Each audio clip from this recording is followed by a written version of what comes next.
Mas, kita harus merubah lembaga pendidikan dengan ditambah ilmunya menjadi ada pelatihannya, ada workshopnya, dan ada pengkajiannya. Hingga produk akhir adalah knowledge. Bukan hanya sekolahan, bahkan Lemhanas harus menjadi lembaga seperti ini. Demikian pesan singkat di HP dari seorang pensiunan bintang 2 yang juga memiliki pengalaman di 3 negara sebagai atase pertahanan dan dubes di Tiongkok, Amerika, dan Inggris. Dia sangat ingin membuat lembaga think tank semacam Brookings Institute, Hudson Institute, Peter Peterson, Presiden Club, Noble House-nya Hong Kong, atau The Pyramids-nya Lee Kuan Yew. Dia tidak ingin menjabat, namun dia sadar bahwa Indonesia perlu memiliki lembaga kajian tingkat dunia. Di Indonesia ini kurang lembaga knowledge, karena knowledge itu hanya dipahami sebagai ilmu di sekolah. Benar, sekolah itu knowledge. Padahal bukan, pelajaran di sekolah bukan knowledge. Pelajaran di sekolah hafalan ilmu itu namanya masih data. Data digerakkan dengan pelatihan dan keterampilan berubah jadi informasi. Informasi itu juga masih belum knowledge. Informasi distrategikan dengan tindakan solutif yang baru, itu baru namanya knowledge. Sekolah itu data, sosmed itu data, berita itu data. Data diolah dengan keterampilan jadi informasi, informasi dikaji jadi knowledge. Jadi yang terjadi di dalam sistem edukasi di Indonesia adalah, kalau mau disederhanakan, sekolah itu sejak TK 2 tahun, SD 6 tahun, SMP 3 tahun, SMA 3 tahun, ditambah kuliah deh 5 tahun, 19 tahun sekolah. Ada berapa yang mempraktekkan membuang sampah di tempatnya, mengerti, tahu yang namanya ngantri, mengetahui bahwa sampah plastik merusak lingkungan dan tidak memakai plastik, menyadari bahwa karbon merusak lingkungan sehingga dia memutuskan tidak pakai bahan bakar minyak untuk mobil mereka, tetapi naik sepeda, jalan kaki, menanam pohon, dan lain sebagainya. Tidak akan jadi skill karena mereka tidak dilatih. Karena sekolah selama 19 tahun anak Indonesia hanya dicekoki data, tidak akan jadi gerak mereka itu. Gak mudah memang, gak gampang memang, dan hampir tidak mungkin dengan pola pikir anak bangsa Indonesia saat ini. Indonesia akan menjadi negara superpower di tahun 2045 kalau tidak diubah pola pikirnya menjadi orang yang memiliki keterampilan dan kemampuan mengkaji. Karena sekolah selama ini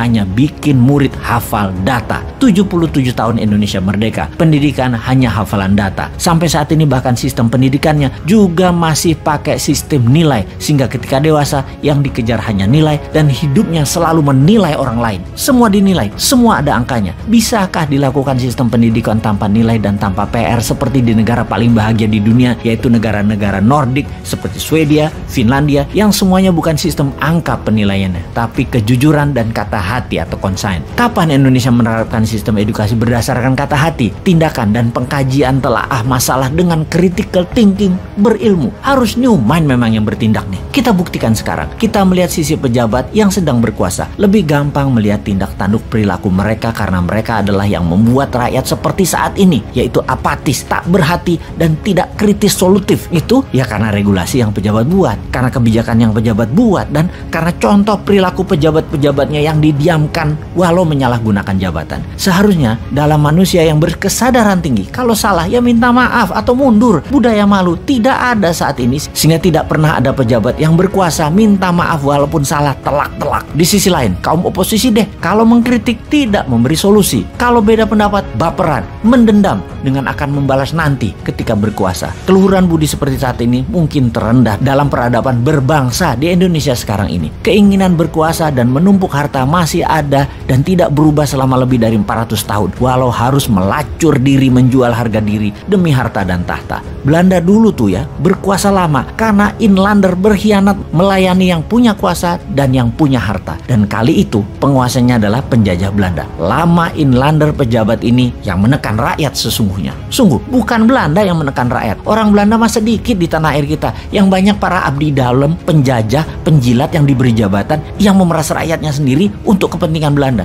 Sungguh yang menekan rakyatnya ya pejabat putra bangsa yang tidak nasionalis, yang menjadi babu Belanda, yang membodohi rakyat selama ratusan tahun. Lalu zaman setelah kemerdekaan, negara asing masih bercokol namun kemasannya berbeda. Atas nama HAM, atas nama demokrasi, atas nama keuangan dunia, Amerika itu mencengkram Indonesia dan pejabatnya zaman Soeharto hingga zaman SBY seakan menjadi agennya Amerika. Lalu saat ini pejabatnya miring ke Tiongkok dan menjadi agen kemakmuran dan pelaksana kendali negara Tiongkok. Ada yang memungkiri hal ini saat ini? Masih tidak melihat kita dikangkangi penjajah yang dikemas berbeda, namun intinya sama. Indonesia tidak berdaulat dengan menggunakan kaki tangan putra bangsa yang gila harta untuk memeras dan menjajah bangsanya sendiri. Mau dikaji lebih dalam hal ini ya? Oke, siapa individu yang mumpuni untuk mengkaji hal ini? Mana kelompok yang mumpuni untuk mengkaji hal ini? Mana lembaga yang mengkaji hal ini? National Council Council di Indonesia itu tidak ada. Manusia kritis bersolusi di Indonesia itu dibungkam. Ya sudah, Anda dimanapun sahabat, sekarang yang mengkajinya. Ini semua demi Indonesia baru, demi New Mind.